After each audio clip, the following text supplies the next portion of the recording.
यार, आज के टॉपिक थोड़ा सा और आगे हम बढ़ने वाले हैं। जैसे हमने लास्ट टॉपिक में बात की थी ऑपरेटर्स की। उससे पहले हमने बोला था कीवर्ड्स, आइडेंटिफायर्स और कमेंट के बारे में हमने बात की थी। तो यार, आज हम ऑपरेटर में और आगे चलते हैं। लास्ट टॉपिक जो हमने छोड़ा था वो था अर्थमेटिक ऑपरेटर। अब अर्थमेटिक ऑपरेटर के आगे हम चलेंगे आज रिलेशनल ऑपरेटर की तरफ। रिलेशनल भी कहते हैं इसे, कंपैरिजन भी कहते हैं। तो यार देखो, जो मैं आज पढ़ा रहा हूँ या जो मैं 2 दिन से 3 दिन, दो दो 2-3 वीडियो मेरी जो हैं, वो जो टॉपिक है वो स्पेशली इस बात पे है कि जो भी बच्चे प्लेसमेंट के लिए अब बैठने वाले हैं या बैठेंगे, तो जो मैं ये जो बता रहा हूँ ये यार ये बेसिक क्वेश्चन है जो इंटरव्यू में पूछे जाते हैं।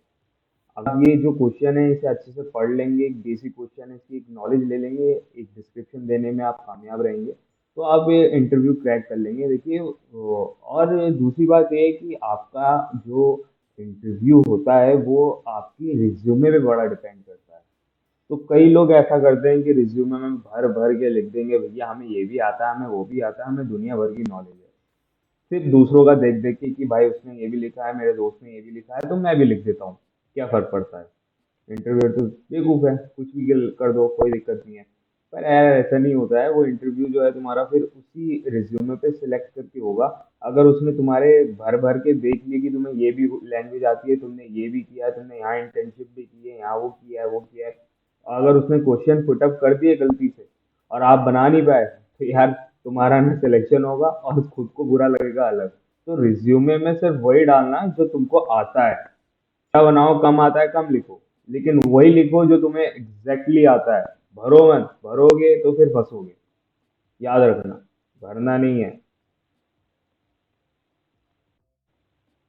तो यार, नेक्स्ट टॉपिक है वो हमारा है ऑपरेटर का अगला पार्ट, जो कि है रिलेशनल और कंपैरिजन ऑपरेटर। तो यार, जैसे नाम से ही पता चल रहा है, रिलेशनल या कंपैरिजन, तो ये या तो दोनों जो वैल्यूज होंगी हमारी लेफ्ट साइड की और राइट साइड की, उन दोनों के बीच का कंपैरिजन या रिलेशन बताएगा। तो ऐसी इसकी डेफिनेशन है that it is used to compare values on left hand side and right hand side. ये जो है जो ऑपरेटर है, इन ऑपरेटर का यूज हम लेफ्ट साइड की वैल्यू और राइट हैंड साइड की वैल्यू दोनों को कंपेयर करने के लिए इस्तेमाल करते हैं। और जो इसका आउटपुट जो रिटर्न हमें मिलेगा वो तो या तो ट्रू होगा या फॉल्स की कंडीशन में आएगा। जब कंडीशन सेटिस्फाइड होगी तो हमारा आउटपुट ट्रू होगा। अगर कंडीशन सेटिस्फाइड नहीं होती है तो हमारा आउटपुट फॉल्स होगा। या कुछ इसमें से ऑपरेटर होते हैं जो हमें यूज करने हैं और जिनका इस्तेमाल हम प्रोग्रामिंग और कोडिंग में भी करेंगे। ऑपरेटर है ये जो साइन है ये एक ऑपरेटर का है। इस साइन का नाम होता है लेस देन। और इसका मीनिंग ये हुआ कि ये जो है जब लेफ्ट हैंड साइड की वैल्यू राइट हैंड साइड की वैल्यू से कम होगी तो ये ट्रू रिटर्न करेगा, अदरवाइज ये फॉल्स रिटर्न करेगा। ठीक है।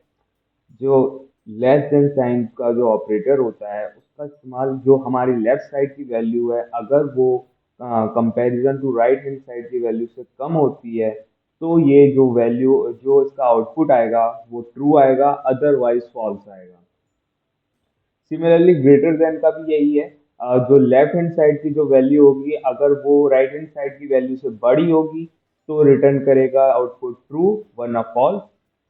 इक्वल्स टू में अगर दोनों साइड की value that is left hand side की वैल्यू और राइट हैंड साइड की वैल्यू दोनों इक्वल होती हैं, जिनका वैल्यू दोनों का सेम होता है, तो ये वैल्यू जो आउटपुट आएगी वो रिटर्न जो होगा वो ट्रू होगा, अदरवाइज जो है ये फॉल्स होगा। नॉट इक्वल टू में तब होगा जब लेफ्ट हैंड साइड के ऑपरेंड और राइट हैंड साइड के ऑपरेंड दोनों ही इक्वल नहीं होते हैं, दोनों की वैल्यू वैल्यू वैल्यू अलग अलग होती है, तो हमारा जो आउटपुट आएगा वो ट्रू आएगा, अदरवाइज फॉल्स आएगा। सिमिलरली ग्रेटर देन और इक्वल टू का यही है, अगर जो लेफ्ट हैंड साइड की वैल्यू है वो राइट हैंड साइड की वैल्यू से ग्रेटर होती है या फिर उसकी इक्वल होती है तो हमारा आउटपुट ट्रू आएगा, अदरवाइज फॉल्स आएगा। लेस देन और इक्वल टू में भी यही होगा, जो हमारा लेफ्ट हैंड साइड की जो वैल्यू होगी अगर वो राइट हैंड साइड की वैल्यू से कम होती है या उसके बराबर होती है तो हमारा आउटपुट ट्रू होगा, अदरवाइज फॉल्स होगा। और एक एग्जांपल यहाँ पे मैंने रखा है जिससे आप लोगों को कुछ अच्छे से और समझ में आ जाए। एग्जाम्पल, हमने दो वैल्यू ली हैं, ए एंड बी। ए की वैल्यू 2 है, बी की वैल्यू 3 है। अब हमने एक सी नाम का एक वेरिएबल लिया, उसमें हमने इन दोनों को कंपेयर किया, जिसमें हमने ये कंपेयर किया that A is less than B, then it will print C. अगर हम कंपेयर करें, ए की वैल्यू 2 है और बी की वैल्यू 3 है, तो जाहिर सी बात है कि 2 की वैल्यू 2 जो है 3 से छोटा है, तो जब प्रिंट सी होगा तो इसका आउटपुट ट्रू आएगा। सिमिलरली जब ए इज ग्रेटर देन बी होगा, तो दैट इज दो की ए की वैल्यू 2 हो गई और बी की वैल्यू 3 हो गई, जब दोनों का कंपेयर करेंगे तो गलत है। ए जो है वो बी से बड़ा नहीं है, ए बी से छोटा है, तो इसलिए उसका आउटपुट फॉल्स आएगा जब हम प्रिंट सी करेंगे। सिमिलरली जब C A double equals to two, मतलब ए इक्वल्स टू बी करेंगे, दैट इज 2 इक्वल्स टू 3, जो कि पॉसिबल ही नहीं है, 2 3 के बराबर नहीं हो सकता है, तो इसका आउटपुट भी फॉल्स आएगा। और जब हम इसका comparison C as a A does not equal to B करेंगे, ये डज नॉट का साइन होता है डज नॉट इक्वल टू का, तो ये जो इसका आउटपुट आएगा वो ट्रू आएगा, क्योंकि 2 3 के बराबर नहीं है। A is less than equal to B, ऐसे हमने ऊपर बात की थी, लेस देन और इक्वल टू में जो है रिटर्न तभी होगा जब लेफ्ट साइड का जो है वैल्यू वो राइट साइड से कम हो या बराबर हो। तो इधर लेफ्ट साइड का वैल्यू राइट साइड के वैल्यू से कम है, क्योंकि 2 3 से छोटा है, इसलिए इसका आउटपुट भी ट्रू आएगा। तो यार आते हैं अब हमारे नेक्स्ट टॉपिक की तरफ, जिसका नाम है लॉजिकल ऑपरेटर। तो लॉजिकल ऑपरेटर्स के बारे में पढ़ेंगे, तो it is use to combine two or more condition and perform the logical operation using logical and or and logical not। यार ये जो होता है लॉजिकल ऑपरेटर, ये ऑपरेटर में तो लॉजिकल एंड और लॉजिकल नॉट का यूज होता है, और इनके हेल्प से हम दो या दो से ज़्यादा कंडीशन को कंबाइन करते हैं और उन पर ऑपरेशन परफॉर्म करते हैं। ठीक है, जो लॉजिकल ऑपरेटर हैं वो ये तीन है, लॉजिकल एंड, लॉजिकल और लॉजिकल नॉट। और इन तीन ऑपरेटर की हेल्प से हम किसी भी दो कंडीशन या दो से ज़्यादा कंडीशन को कंबाइन कर सकते हैं और उन पर ये ऑपरेशन जो है हम परफॉर्म कर सकते हैं। तो जो ऑपरेटर है वो एंड है, इसको हम बोलते हैं लॉजिकल एंड ऑपरेटर। और ये जो इसका आउटपुट होता है वो ट्रू तब होता है जब दोनों ही ऑपरेट, जो हमारे दोनों जो हमने कंडीशन लगाई है उन दोनों का ही ऑपरेंड जो है अगर ट्रू रिटर्न करता है तो इसका आउटपुट ट्रू आता है, अदरवाइज फॉल्स आता है। अगला ऑपरेटर है हमारा और, इसे हम कहते हैं लॉजिकल और ऑपरेटर। ये जो है ट्रू तब ट्रू ही देगा अगर दोनों में से, दोनों ऑपरेंड में से कोई भी एक अगर ट्रू रिटर्न करता है एज आउटपुट, तब इस ऑपरेटर का आउटपुट जो है वो ट्रू आएगा, अदरवाइज इसका आउटपुट फॉल्स आएगा। और नॉट, लॉजिकल नॉट ऑपरेटर जिसे कहते हैं, यार ये देखो इसका ना सब कुछ अपोजिट है, खुद ही नॉट देख लो। हमने फिजिक्स में भी पहले पढ़ा था कि नॉट ऑपरेटर जो होते हैं, नॉन नॉट गेट के बारे में, जब हमारा आउटपुट जीरो होता है तो वन आता है, जब हमारा इनपुट जीरो होता है तो वन आता है, और जब हमारा इनपुट वन होता है तो वो जीरो आउटपुट देता है। जैसे हमारा इन्वर्टर है वो इसी तरह से काम करता है, नॉट गेट पे। तो ये जो है जब हमारा ऑपरेंड जो है अगर फॉल्स आउटपुट देता है, तब नॉट का आउटपुट जो है ट्रू आता है। अगर हमारा ऑपरेंड जो है ट्रू रिटर्न करता है, तो हमारा जो नॉट का आउटपुट आएगा वो फॉल्स आएगा। इधर एक एग्जांपल के थ्रू मैंने समझाने की कोशिश की है।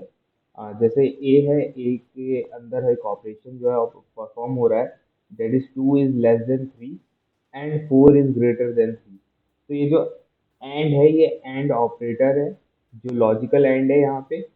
और अगर हम इन दोनों का कंपैरिजन देखें और 4 और 3 का कंपैरिजन देखें, तो ये दो कंडीशन बन रही है, इन दो कंडीशन के अकॉर्डिंग ही इस एंड का आउटपुट आएगा। जैसे दो इज लेस देन 3। तो 2 3 से छोटा है, ये बात सच है, ये ट्रू आएगा इसका आउटपुट।